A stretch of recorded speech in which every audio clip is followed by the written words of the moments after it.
Dios.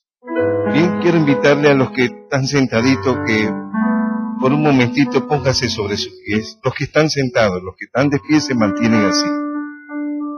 Y vamos rapidito a abrir nuestras Biblias en el Evangelio según San Mateo.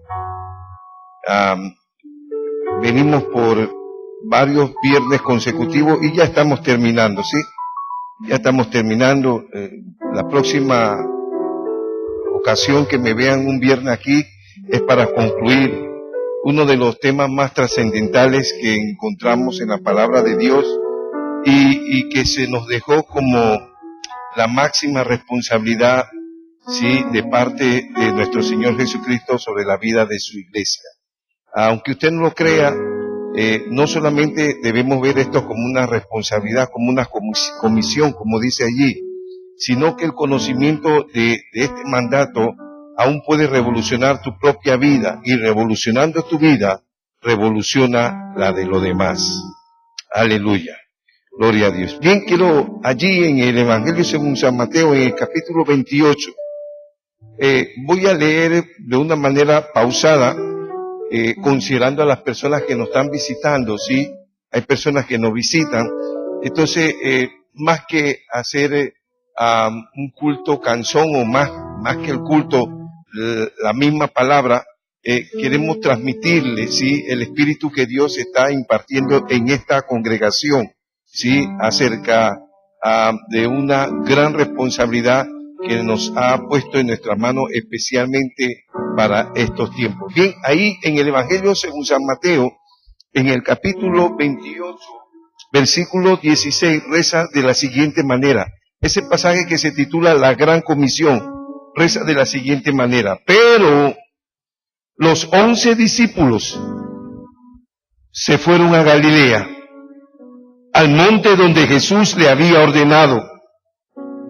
Y cuando le vieron, le adoraron, pero algunos dudaban. Y Jesús se acercó y les habló diciendo: toda potestad me es dada en el cielo y en la tierra.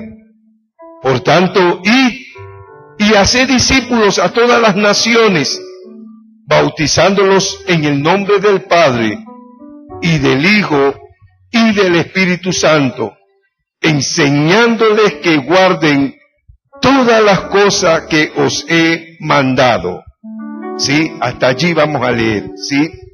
Especialmente ese versículo 20, enseñándoles que guarden todas las cosas que os he mandado. Señor, en esta noche, Dios, una vez más, queremos atribuirte toda gloria, Señor. Toda adoración, toda alabanza es exclusivamente para ti, Padre. Gracias. Gracias, Señor, por más que el regalo de la salvación, Dios, por hacerte nuestro Padre Celestial, por llamarnos hijos, porque, Señor, entendemos que esto implica todo lo demás que tú has inclinado a favor nuestro, tu gracia, tu salvación, tu cuidado, tu presencia y todo lo demás que tú nos has prometido, Señor, a través de tu santa y bendita palabra. Señor, en esta noche, en el nombre poderoso de Jesús, queremos hacer uso de la autoridad que tú nos has dado, Señor, para despejar, Señor, oh Dios, tu casa de toda influencia que adverse tu propósito para nuestras vidas en esta noche. Dios, queremos hacer una declaración, que este lugar se llena exclusivamente de ángeles celestiales, ángeles divinos, ángeles del cielo, Señor, para asegurar, para garantizar, Señor, que esta noche tu palabra, Señor, cumple el propósito por el cual tú la envías a nuestros corazones y a nuestro espíritu. Dios, declaramos, Dios, que en esta noche tú abres nuestros ojos espirituales, tú despiertas nuestro espíritu, y tu espíritu, Señor, se conecta a nuestro entendimiento para trascender, Señor, oh Dios, en los propósitos de tu palabra en esta noche. En el nombre poderoso de Jesús hemos hecho esta declaración, dándote las gracias. Amén y amén. Ahora sí puede tomar asiento y quiero sugerirle, quiero recomendarle que no cierre su Biblia. Quiero decirle que lo que nuestro Señor Jesucristo dejó allí como un mandato para nuestra vida trasciende mucho más allá de nuestras propias expectativas, ¿sí? Porque no tenemos idea hasta dónde puede trascender, no solamente en tu vida, sino en tu entorno, el entender y el obedecer este mandato que se nos ha dejado. Quiero decirle que después de haber analizado la magnitud y amplitud del encargo de la Gran Comisión, porque eso es lo que podemos ver, eso es lo que reza en el versículo 19 en la parte A, donde dice, por tanto, id y haced discípulos a todas las naciones, bautizándolos en el nombre del Padre y del Hijo y del Espíritu Santo, ¿sí? Para no leer nuevamente la parte B. Decía que después de haber tomado otros viernes y analizar la magnitud, y no solamente la magnitud, sino la amplitud del encargo de la Gran Comisión, ahora reflexionamos en los pasos a seguir para su cumplimiento. Eso es lo que hemos estado haciendo, sí, con la parte B del versículo 19, sí, eso es lo que hemos estado haciendo hasta ahora, reflexionando en los pasos a seguir para el cumplimiento de esta gran comisión. Ahora, el primer paso, dice allí, requiere que aquellos que se acercaron a Jesús se identifiquen con su muerte a través de la experiencia del bautismo. Estuvimos diciendo el viernes pasado que el bautismo de Jesucristo no es otra cosa que una identificación en el padecimiento de nuestro Señor Jesucristo en la cruz del Calvario. O sea que el obedecer, la obediencia que tú y yo hemos tenido en cumplir con este mandato, no hace otra cosa que identificarnos no solamente de manera pública, ¿sí? Con la gente que están en nuestro entorno, en esa celebración de ese bautismo, sino que también tiene una trascendencia espiritual, porque definitivamente, como hemos dicho que en esta vida lo más relevante, lo primero es espiritual, nosotros estamos dando fe pública, sí, en el reino espiritual, especialmente a nuestro adversario y lo suyo, de que ya nosotros nos estamos identificando públicamente con la muerte y la resurrección de nuestro Señor Jesucristo. El segundo paso que estamos reflexionando, sí, para seguir con el cumplimiento que se nos ha dejado con esta gran comisión, es el que veremos en el estudio del día de hoy, sí, enseñar al discípulo, así dice el versículo 20, que no solamente esto se trata de identificarnos públicamente con la muerte, sí, de nuestro Señor Jesucristo en la experiencia del bautismo. Y déjese bien claro que cuando en la palabra de Dios se ordena a que ese bautismo se haga en el nombre, sí, del Padre, del Hijo y del Espíritu Santo, es porque sencillamente se quería dejar bien claro que esa obra transformadora que Dios ha determinado hacer en nuestra vida no es para atribuírsela a uno de los tres de manera exclusiva, sino para dejar entrever de manera clara que esa obra de transformación que Dios se ha determinado en la vida de cada uno de nosotros, sí, los tres tienen participación, sí, Y por eso es más relevante de lo que nosotros nos podamos imaginar cuando en este mandato la ordenanza está en que el bautismo se debe celebrar en el nombre del Padre, del Hijo y del Espíritu Santo, dando a entrever la relevancia, oiga, la importancia que para la Trinidad tiene de que nosotros conozcamos que esta obra que Dios está haciendo de manera silenciosa, ¿sí? De manera, ¿cómo pudiéramos decir? Que no se ve de manera física, ¿sí? Porque es una obra espiritual que Dios está haciendo en nosotros. Los tres se han unido. Oiga eso, el Padre, el Hijo y el Espíritu Santo. Esa es la verdad. Hasta allí trasciende lo que significa bautizarnos en el nombre del Padre, del Hijo y del Espíritu Santo, para darnos a conocer a nosotros que los tres se han unido, ¿sí? Han hecho un equipo para la obra que ellos han determinado hacer en nuestra vida. Luego de hacernos conocer esto que se dice en el versículo 19, en esos pasos que se revelan aquí, para que se cumpla esta gran comisión, encontramos que el segundo paso aparece allí en el verso 20, donde dice que una vez después del bautismo, sí, al discípulo se le debe enseñar, dice ahí, que guarden todas las cosas que Dios ha mandado. Ahora, mire, le voy a ser sincero, créame que desde que bajamos de aquí para continuar haciendo este estudio, nosotros cuando digo nosotros me estoy refiriendo a mí, no dejamos de sorprendernos de lo que el estudio arroja al conocimiento nuestro y nos hace entender lo lejos. En lo personal voy a hablar de mí, tal vez ese no era el caso suyo, lo lejos que yo estaba acerca de la apreciación que yo tenía de este mandamiento. Y lo vamos a ver esta noche, ¿sí?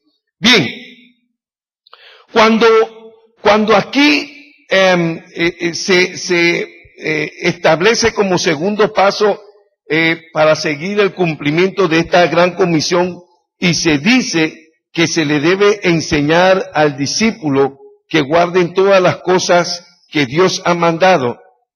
Decía que cuando hablamos de enseñanza, es pensar automáticamente en salones. Cada vez que alguien habla de este término, ¿sí? De esta actividad de enseñar. Bueno, hermano, vamos a empezar desde el mes de mayo, ¿sí? A tener enseñanzas en grupo. Lo primero que de manera automática viene a nuestra mente es la idea de salones. Sí, ¿y cuántos salones se va a requerir para dividir toda esta congregación? No solamente viene a nuestros pensamientos, ¿sí? Cuando se habla de enseñanza, la idea de salones, sino de libros. ¿Qué libros, sí? ¿Qué libros se van a utilizar? ¿Y qué cursos, qué metodologías se van a establecer? Porque ese es lo que automáticamente decía, viene a nuestra mente cuando se habla este término de enseñanza. Es como si enseñanza fuera sinónimo de clases, ¿sí? Bueno, vamos a tener una clase y debemos hacer un alto en este concepto si es que queremos entender lo que el Señor tenía en mente cuando hablaba de enseñanza. Porque lamentablemente, sea consciente o inconscientemente, nosotros nos hemos equivocado en cuanto al mandato que se nos ha establecido en este mandamiento. Porque a la verdad, me incluyo yo. Así que nadie piense que esta noche yo voy a tirarle piedra a alguien de manera específica. No, me incluyo yo. Porque si en esta iglesia se está dando un error, si se está cometiendo una falta, al primero que se le debe atribuir eso es al pastor. ¿sí? Yo no tengo problema en reconocer mi falta, en reconocer mis errores. Si tengo que reconocerlo, lo voy a reconocer, ¿sí? Porque decía que cada vez que se habla de este término de enseñanza, para nosotros es como si la palabra fuera un sinónimo de clase, pero quiero decirle que en ningún momento eso era lo que estaba hablando nuestro Señor Jesucristo en este gran mandamiento o comisión, como usted le quiera llamar.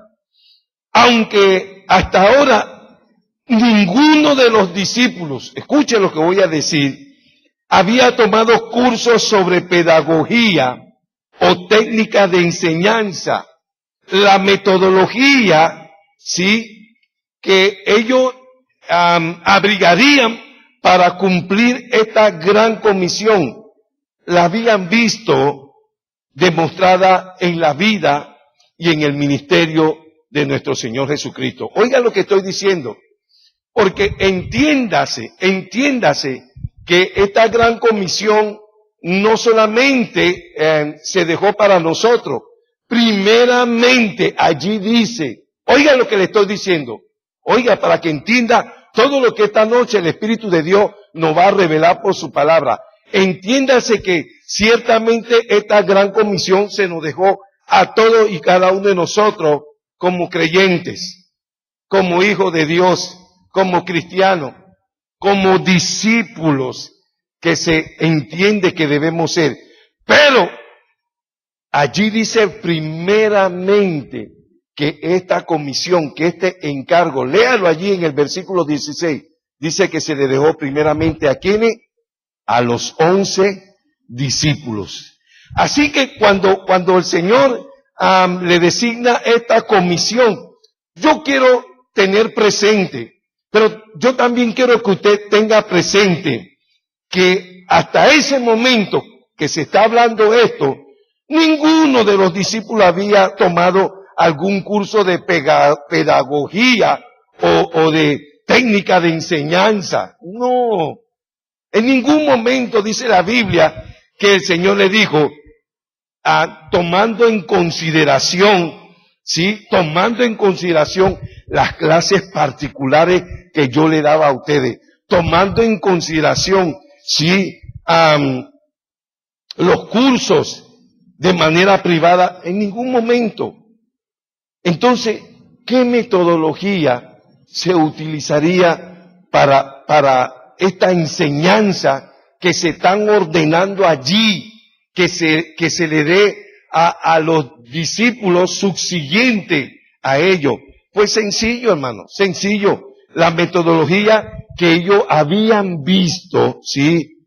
Y que habían experimentado en la vida cotidiana de nuestro Señor Jesucristo y de su ministerio. Esa sería la metodología que ellos utilizarían, ¿sí? Para transmitir esas enseñanzas que se mencionan allí. Ok, la enseñanza en el ministerio de Jesús vino a través de varios ejemplos, y eso es lo que nosotros debemos considerar para obedecer el cumplimiento de este mandato que aparece aquí. ¿Sí? Oigan lo que acabo de decir. La enseñanza en el ministerio de Jesús vino a través de varios ejemplos. Vamos a ver algunos de ellos. La más formal, ¿sí?, fue la de sus predicaciones. O sea que nosotros, cuando leemos los evangelios, vemos continuamente a Jesús que uno de sus métodos de enseñanza fue a través de la proclamación de la palabra de Dios, lo que se conoce como predicación. El énfasis del método está en la transmisión de la verdad por medio de su proclamación. O sea que cada vez que Jesús tenía la oportunidad para predicar, escúcheme, nunca desaprovechó la oportunidad para proclamar la verdad de la palabra de Dios, nunca. Así que este era probablemente uno de los métodos más usuales para enseñanza de los oyentes, la predicación de la palabra de Dios. ¿Sí? Otra técnica menos formal fue el diálogo. Oiga eso, el diálogo. Jesús usó muchas veces el diálogo para enseñar. ¿Y qué nos está diciendo? Que nosotros debemos aprender de él. ¿Sí? Así como él se valía de diálogo para enseñanza, así mismo nosotros debemos hacer.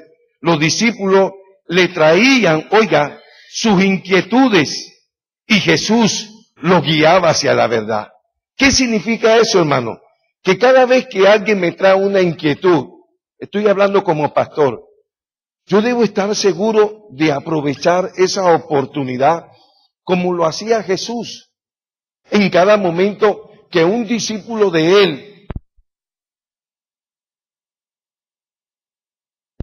otra vez más, para guiarle a la verdad. Eso es lo que yo debo de hacer con la iglesia. Eso es lo que yo debo hacer con cada hermano que se acerca a mí con una inquietud. Eso es lo que tú también debes de hacer con cada persona que viene con una inquietud y que tú tienes la responsabilidad, ¿sí?, de enseñarle a guardar todas las cosas que Dios ha mandado. Otra forma estaba relacionada con sus propias experiencias como discípulo. Oiga, lo que estaba relacionado con la propia experiencia, ¿sí?, del que estaba siendo instruido, ¿sí?, como discípulo. ¿Qué quiero decir esto? Sencillo, hermano, que el Señor le enviaba a hacer diferentes tareas ministeriales. Dice la Biblia que una vez lo mandó de 2 en 2, otra vez, ¿sí?, mandó un grupo mayor. Y le daba ciertas instrucciones, pero le daba esa tarea ministerial que luego que ella la cumplía, el Señor se sentaba con ellos para escuchar las experiencias de ellos y para aprovechar, sí, esa experiencia para evaluarlas, sí, evaluar lo que ellos habían vivido. Mire toda y cada una de estas formas de enseñanza que Jesús tenía. Y eso no significa que ahora, escuchen lo que voy a decir, eso no significa que ahora nosotros vamos a abolir la metodología que estamos usando, pero lo que debemos hacer es insertar, ¿sí?, la metodología que aparece en la palabra de Dios, en la que nosotros estamos utilizando, no solamente, escúcheme, para limitarnos a compartir una enseñanza bíblica, sino a llevarla a una experiencia particular como discípulo del Señor. Y esto lo vamos a seguir viendo más adelante. ¿Por qué? Porque el método que más frecuentemente usó el Señor, sí, fue el de enseñar por medio de su propio ejemplo.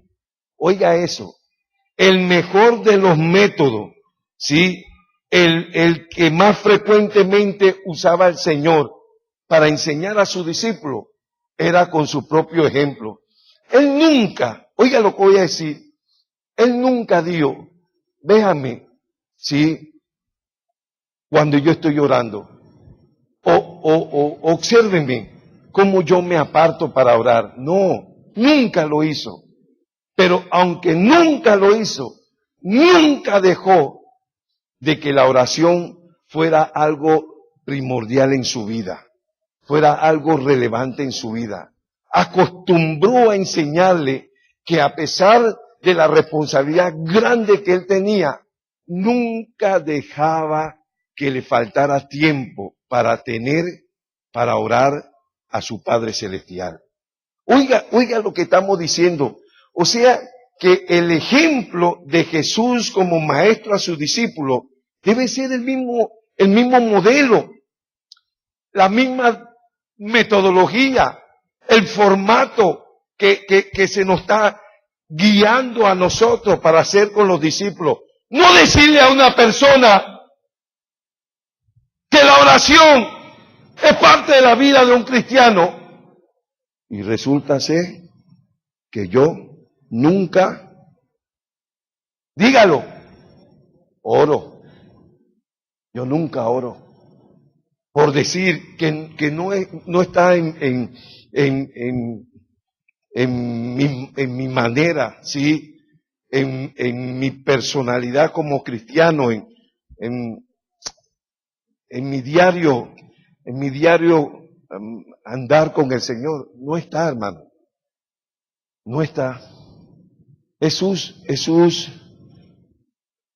más que mandar a orar sin cesar, ¿sí? Porque nosotros encontramos a Pablo y a Pedro haciendo muchas observaciones, mandatos, ¿por qué no decirlo? De que esto debería ser parte de la vida integral del cristiano, orar. Pero en el caso de Jesús, nunca, salvo en ese momento en que él estaba en Getsemaní, y que ellos sabían, porque él había dicho que había llegado la hora de su muerte, ¿sí? Y que él necesitaba tener un momento especial. Y usted sabe cuánto la palabra de Dios es descriptiva en ese momento, que dice que en su gemir, mire, él sudaba como gota de sangre. ¿Por qué él sudaba como gota de sangre? Porque él nunca dejó de ser Dios. Jesús, sí, Jesús era 100% hombre, porque él sufría de cansancio, sí, él le daba sueño, también tenía hambre, sí, necesitaba dormir, pero a pesar de que él era 100% hombre, nunca dejó de ser 100% Dios. Y usted se imagina en esa capacidad que él tenía de poder ver las cosas anticipadamente. Oiga, hermano, él esa noche en Getsemaní, él estaba viendo todo el sufrimiento que le estaba esperando al día siguiente. Él lo estaba viendo. Sí, él estaba viendo cuántas veces él iba a ser lacerado. No con un whippy que usan en los carnavales para jugar de diablo. No, con unos látigos que le llamaban escorpiones. Porque en la punta tenían unos garfios que cuando ese látigo golpeaba en la espalda de la persona y lo jalaban, él rasgaba la piel. Así que cada vez que tiraba un latigazo, estaban rasgándole la piel, estaban desfigurándole su cuerpo. Oiga, no solamente eso, él vio que un gracioso le tapó la cara y le dio de golpe y luego le dijo, si tú eres Dios, adivina quién fue el que te golpeó. Él vio eso, hermano. Él le tocó ver que le escupieron. Él le tocó ver que le abofetearon. Él le tocó ver, hermano, sí, ese momento donde le estaban clavando aquellos clavos. Él vio todo eso. Él vio el momento, sí. Él vio el momento cuando le metieron una lanza, hermano, y comenzó a chorrear agua y sangre. Y cuando él vio todo eso, él dijo, Padre, pasa de mí esta copa amarga. Nunca dejó de ser Dios. Mire, y a pesar, ese fue el único momento donde él le dijo a su discípulo, ni siquiera, oiga eso, oiga lo que el Señor le dijo, porque hay una revelación en eso. Ni siquiera habéis podido orar. ¿Cuánto le dijo? 10 minutos. 1 hora. Quiere decir que mi tiempo de oración menor a 1 hora no vale. Yo sé que esto no le gusta. Y aquí se van a levantar, ¿sí? Los maestros en la palabra de Dios. Pero Jesús le dio, no podéis orar ni siquiera 1 hora. ¡Wow! O sea que él no estaba poniendo como base para desarrollar una vida de oración. 1 hora, por lo menos 1 hora al día, hermano. Ese fue el único momento, pero se entiende, hermano. Porque el maestro estaba viendo todo lo que le estaba esperando al día siguiente y lo que le estaban pidiendo. Uy, ayúdeme a gemir, a clamar a mi Padre, que si hay otra manera en que yo pueda cumplir lo que Él me ha comisionado, que me lo muestre, porque lo que yo estoy viendo, wow, es un sufrimiento intenso. Oiga eso. Pero salvo ese momento, su enseñanza acerca de la materia de la oración, oh hermano, ellos iban a dormir y él iba a orar. Él los mandaba que fueran adelante y él se quedaba orando. Y no un ratito. El otro día hicimos mención de eso, que eso no fue en una ocasión. Dice que se quedó una vigilia de la noche. ¿Y sabe cuánto era una vigilia de la noche? 3 horas. Y dice que se quedó a la segunda vigilia. O sea que súmele 3 horas más. Y dice que se quedó a la tercera vigilia. Y dice que a la cuarta vigilia se fue a encontrarlo en el camino de la mar, porque sabía que estaban peleando con una tormenta. Oiga eso. O sea que aquella noche prácticamente el Señor se quedó más de 9 horas continuas orando. Y nunca le puso una escopeta. Arrodíllate ahí. Arrodíllate. Nunca, nunca. Enseñaba con su ejemplo. Ojalá, hermanos, que nosotros podamos enseñar a la gente nueva que está viniendo con nuestro ejemplo. ¿Sí? La calidad de relación que nosotros tenemos con Dios, la calidad de comunión. Mire, él decía, el método más frecuente que él usaba era su propio ejemplo, no solamente a través de la oración, a través de la calidad de comunión. Oiga eso, él no hacía nada que no lo consultara primero con papá.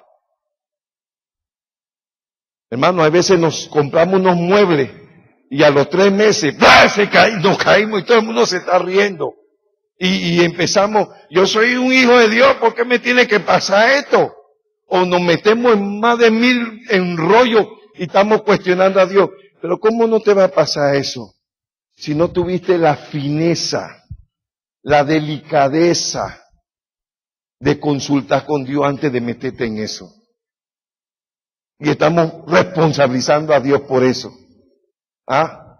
Porque hacemos inversiones que salen mal. Tomamos decisiones sin consultar con Dios. Y todo lo que se hace sin consultar con Dios, mire, yo no soy adivino, no me vea como brujo, pero todo lo que se hace sin consultar con Dios sale mal. Decía, el método que más frecuentemente utilizaba para enseñar era su propio ejemplo. Enseñaba humildad, hermano. Enseñaba humildad y servicio. Dice que en una ocasión estaban en la mesa, hermano, estaban comiendo. Hermano, cuando alguien está comiendo y la comida está buena, nadie quiere que lo moleste. No me moleste. Ahora mismo, esta es la hora de comida, esta es la hora de comer. Pero un ejemplo de Jesús dice que se levantó y cogió un lebrillo, sí, una vasija de agua y una toalla y se puso ahí a los pies y le dio, ven, dame varón, dame. Él no dio, no, tú no. Empezó a lavar los pies y seguía lavando. Cuando llegó donde Pedro le dio, no. A mí tú no me vas a lavar. Y el Señor le dijo, bueno, si tú no dejas que yo te lave, tú no tienes parte ni suerte en este asunto. Ah, bueno, báñame. No, yo no vine a bañarte. Tú te puedes bañar. Yo te vine a dar un ejemplo de humildad y servicio. Si yo que soy Dios hice eso por ustedes, ¿qué no les toca a ustedes hacer los unos por los otros? Oiga eso. ¿Qué es lo que el Señor está diciendo ahí, hermano? Miren lo que nos está diciendo, hermano. La manera correcta de enseñar. ¿Por qué? Él explica más adelante. Y yo se lo voy a compartir. ¿Por qué esta es la manera correcta y no la que nosotros hemos establecido? Y yo vuelvo, insisto, ¿sí? No estoy diciendo que ya no se va a discipular como lo estamos haciendo, sino que yo espero que después de esta noche, el mismo Espíritu de Dios y su palabra, ¿sí?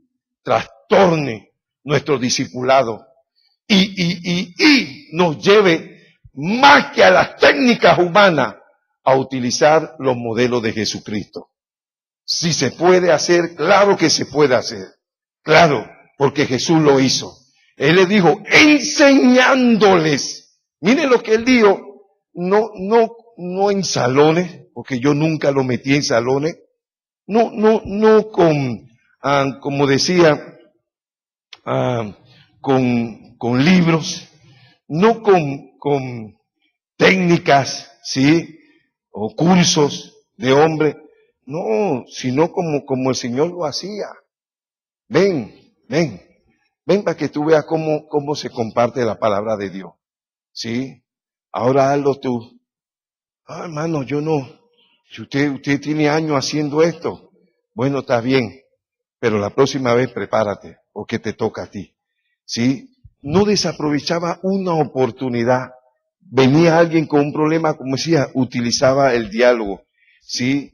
Les comisionaba responsabilidades ministeriales. Pero la mejor metodología es la que estamos viendo. La que él enseñaba a través de su propio ejemplo. Oiga lo que voy a decir. El maestro eficaz no puede limitar su enseñanza a un salón y una clase de 45 minutos. Un maestro eficaz no puede limitar su enseñanza a eso. No puede.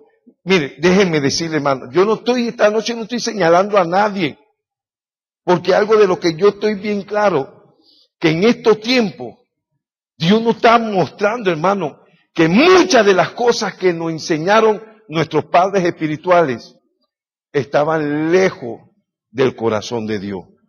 Eso es lo que Dios nos está hablando en estos tiempos. Mire, y eso es lo que nosotros necesitamos entender cuando Dios en un momento nos comenzó a confrontar que era tiempo de desaprender para aprender.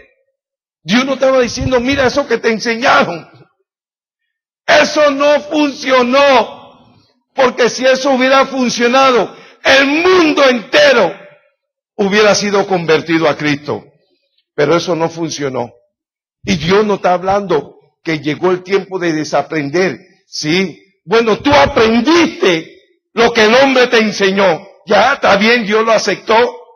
Pero ahora Él te está diciendo, pero ahora tú vas a aprender lo que yo te voy a enseñar.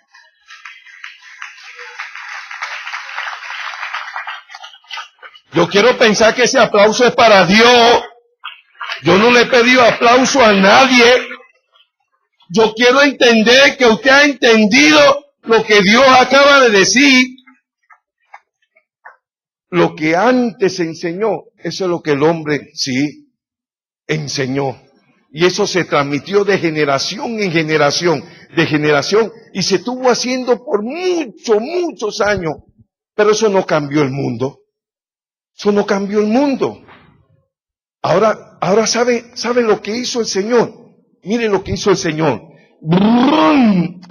Así como un día. Mire si al hombre le cuesta aprender, hermano. Mire si al hombre le cuesta desaprender para aprender. Y estudie la palabra. Y dice que cuando Jesús empezó su ministerio, una de las primeras cosas que él hizo fue ir al santuario, al tabernáculo, a la casa de Dios. Y sacó a todos esos ladrones de ahí. A todos los sacó, esos tramposos, esos vividores, esos huegavivos. A todos los sacó de allí. Y le dijo, la casa de mi padre no es cueva de ladrones, sino es casa de oración. Y mire, y cuando terminó su ministerio, volvió a hacer lo mismo. O sea, que pasaron 3 años y medio, y siguieron haciendo lo mismo. Bueno, eso es lo que Dios está haciendo ahora hoy día. Dios está cogiendo, escúcheme, todos esos cursos, todas esas técnicas humanas, ¿sí? Y Dios está haciendo así, la está tirando al piso. Dice, eso no ha servido. Yo le voy a enseñar cómo es que se hace. Y eso es lo que está haciendo el Señor. El que tiene oído, oiga lo que el Espíritu de Dios le está hablando a la iglesia. Lo que Dios te está diciendo, yo voy a ser tu maestro.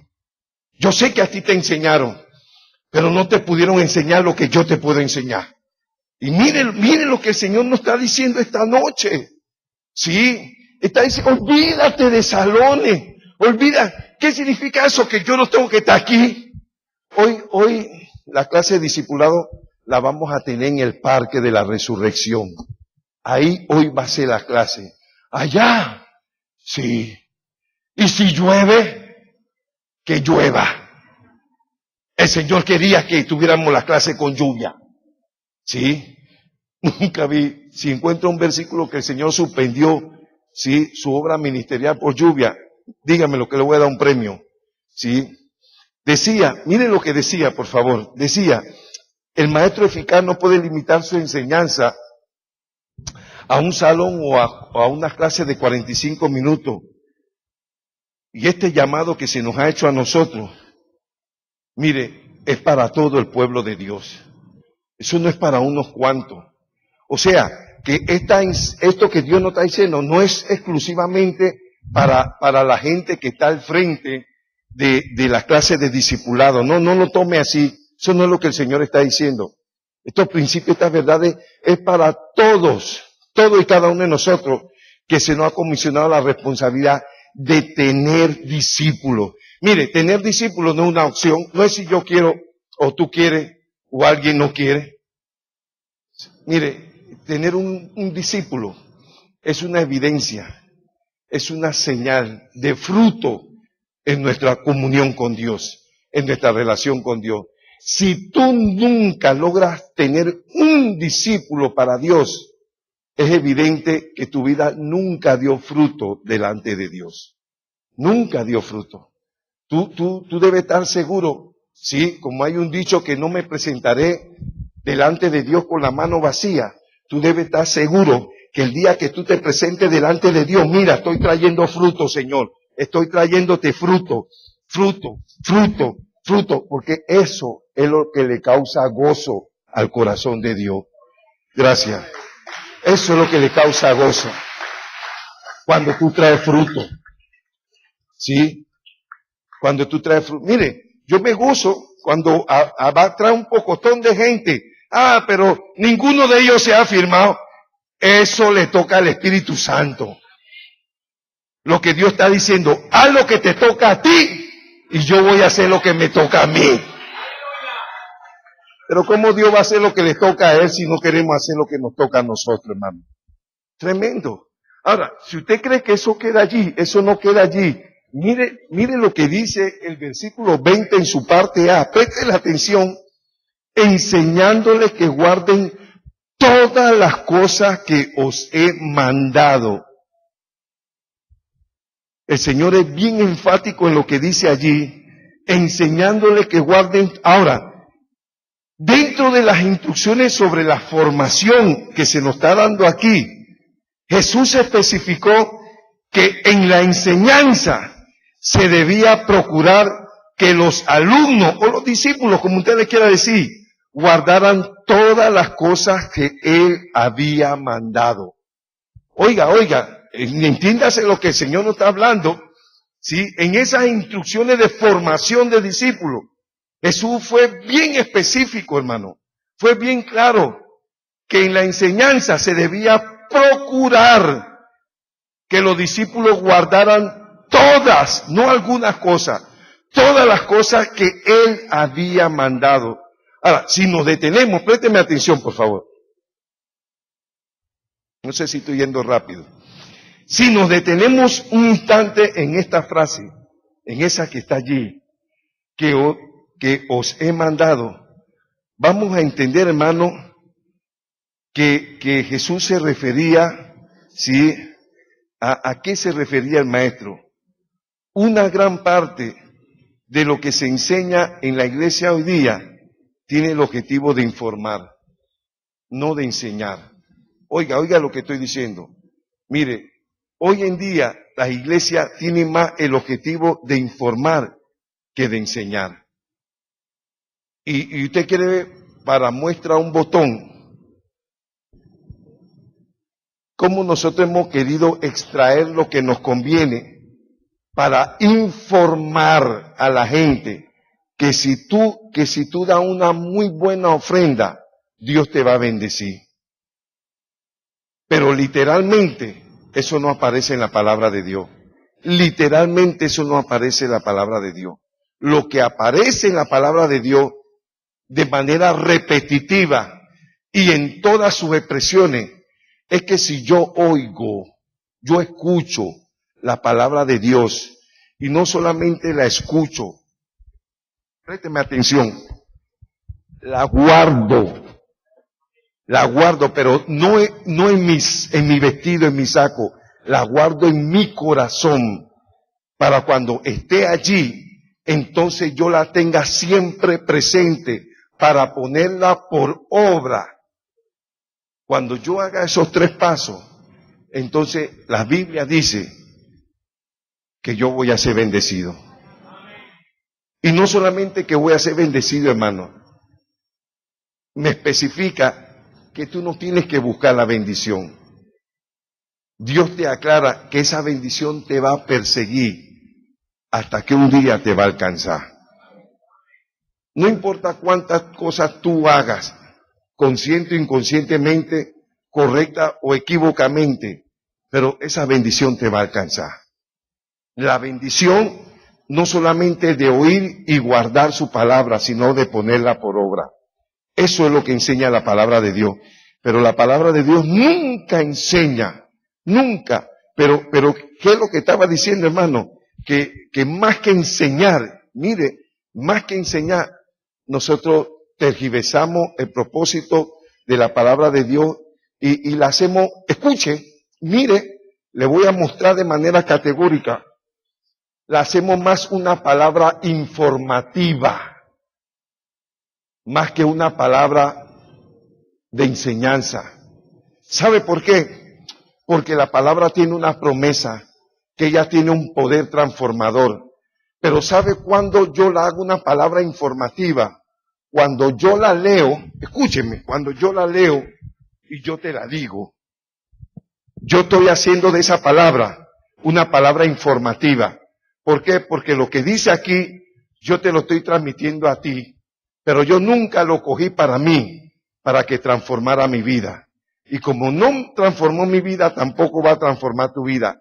Y eso es lo que ha estado pasando de manera repetitiva, que nosotros nos hemos convertido en informadores de la palabra de Dios, porque no hemos dejado que esa misma palabra transforme nuestra vida. Y seguimos siendo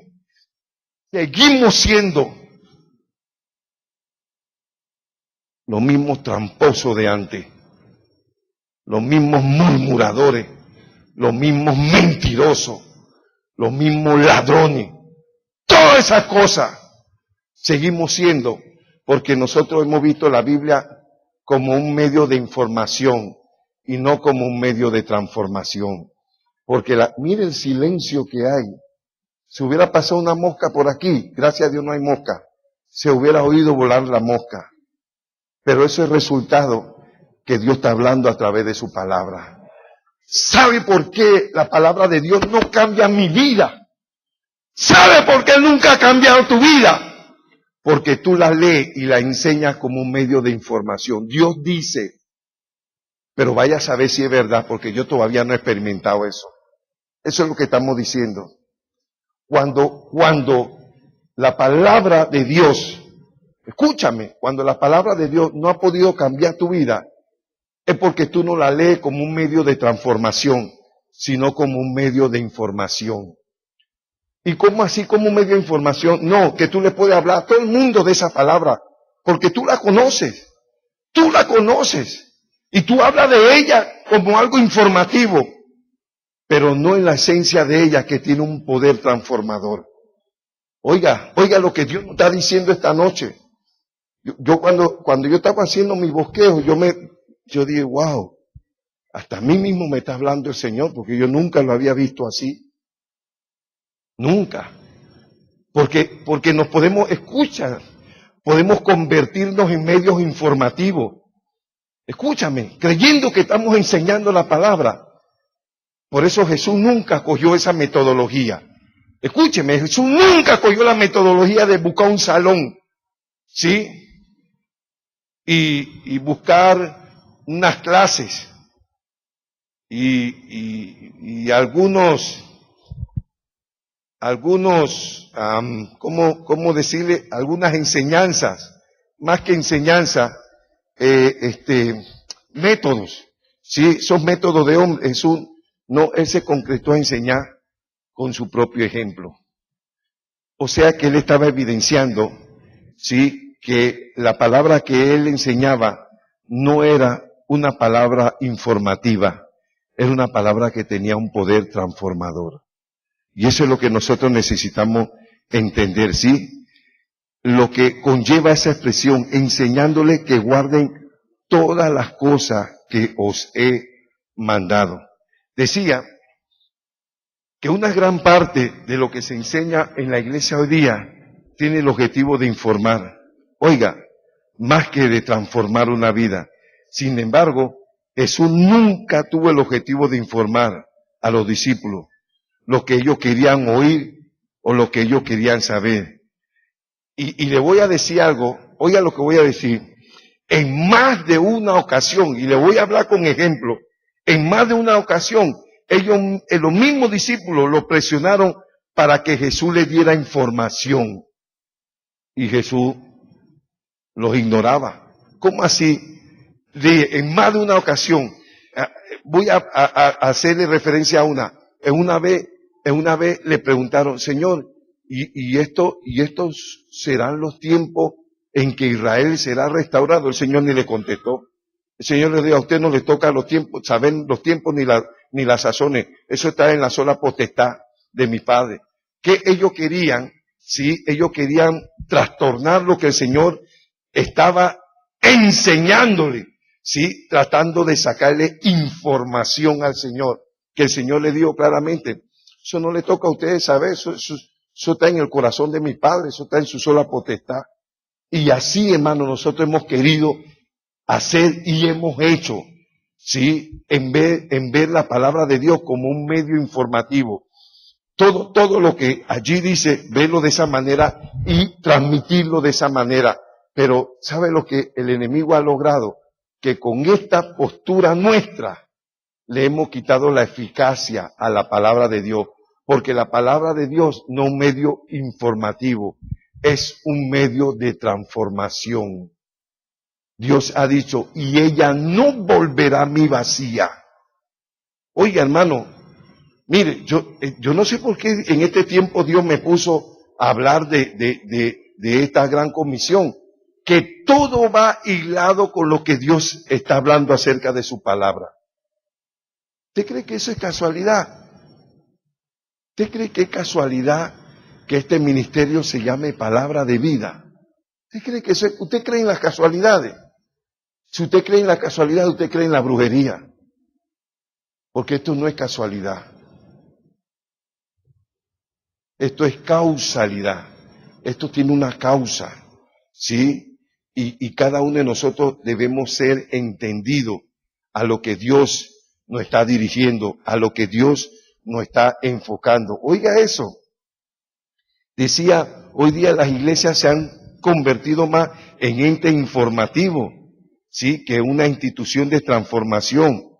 Y así mismo le decía, los discípulos quisieron hacer con el Señor que le diera información y el Señor los ignoró.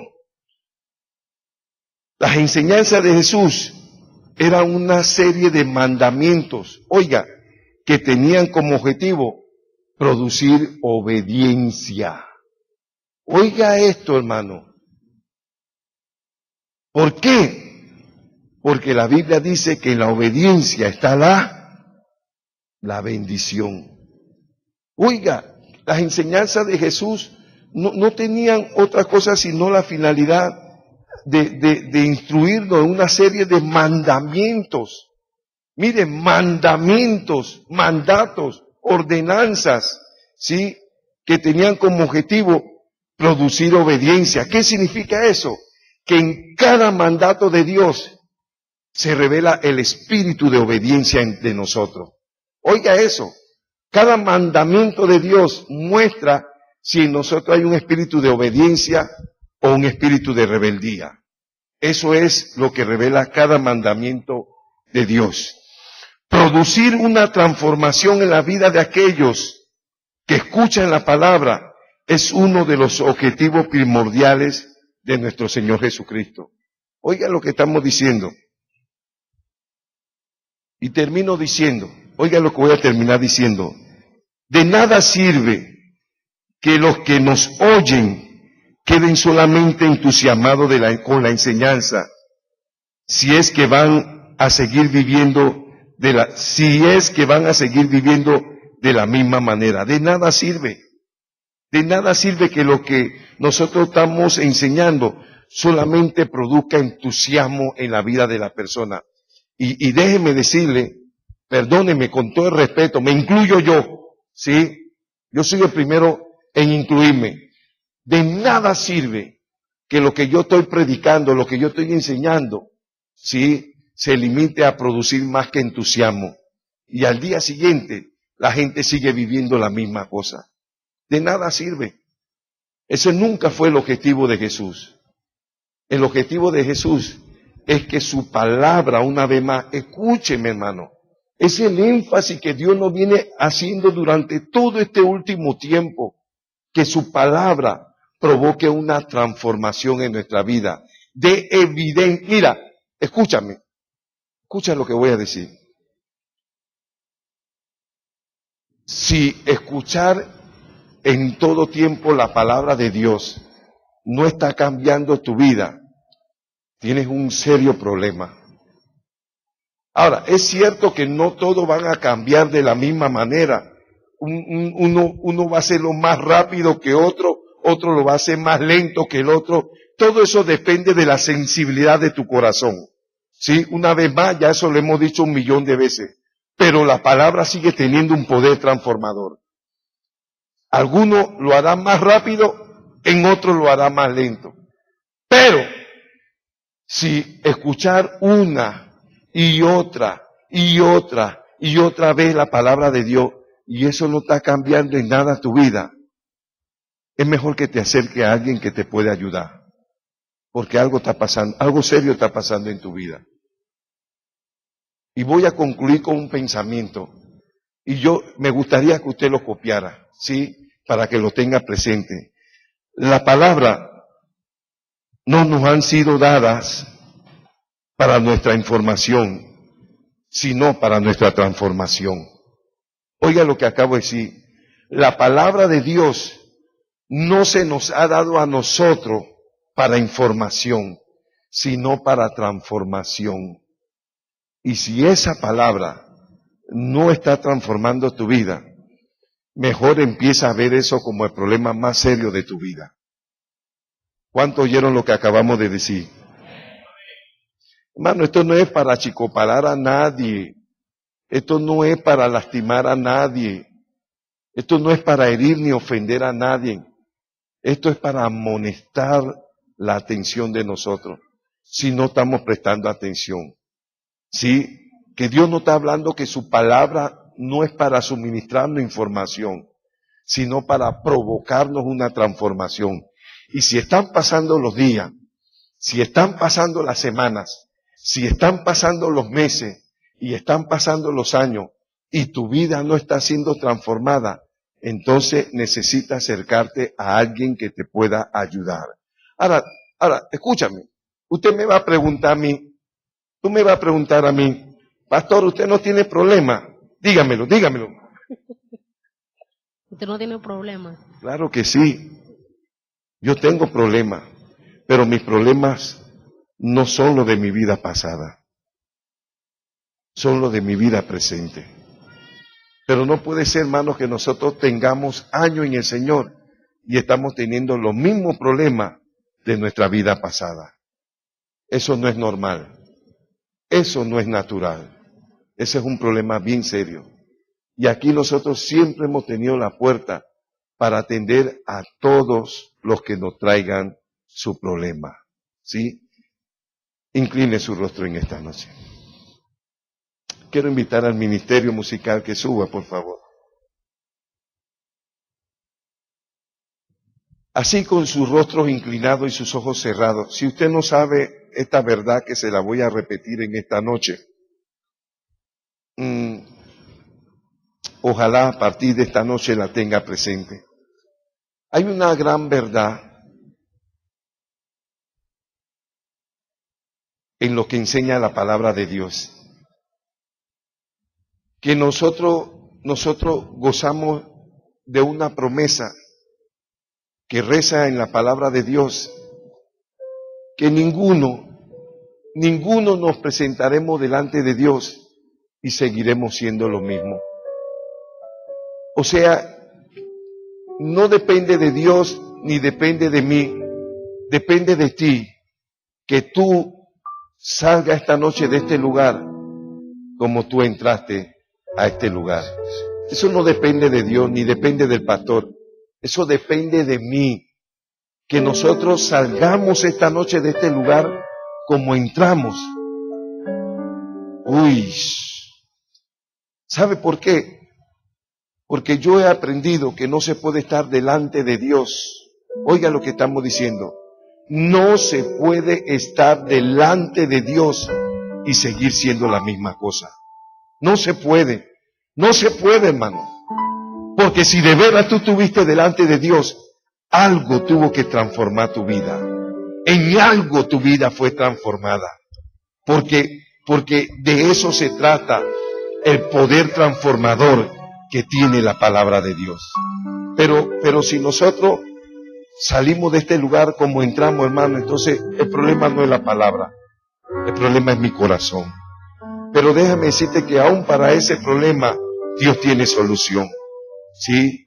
Y yo quiero que tú te olvides de la persona que está a tu lado.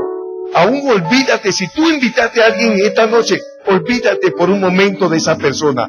Dios tiene cuidado de ella. Despréndete ahora mismo del cuidado de ella o de él, porque Dios tiene cuidado de él o de ella. Y presta atención a lo que Dios nos está diciendo en esta noche. Porque Dios quiere ser garante de su palabra. Y acabamos de declarar, ¿sí? Acabamos de decir que la palabra de Dios no nos ha sido dada para nuestra información, sino para nuestra transformación. Oiga lo que Dios está diciendo. La palabra de Él no es para que tú te llenes de información, sino para que tú sufras una transformación. Y si hay algo que está estorbando y no está permitiendo que esa palabra fluya y provoque la transformación que Dios ha prometido para mi vida, yo te quiero invitar a que venga aquí al altar de Dios. Yo quiero pedirte que venga aquí a la presencia. Olvídate del que está a tu lado. Libérate de prejuicio. Libérate de complejo.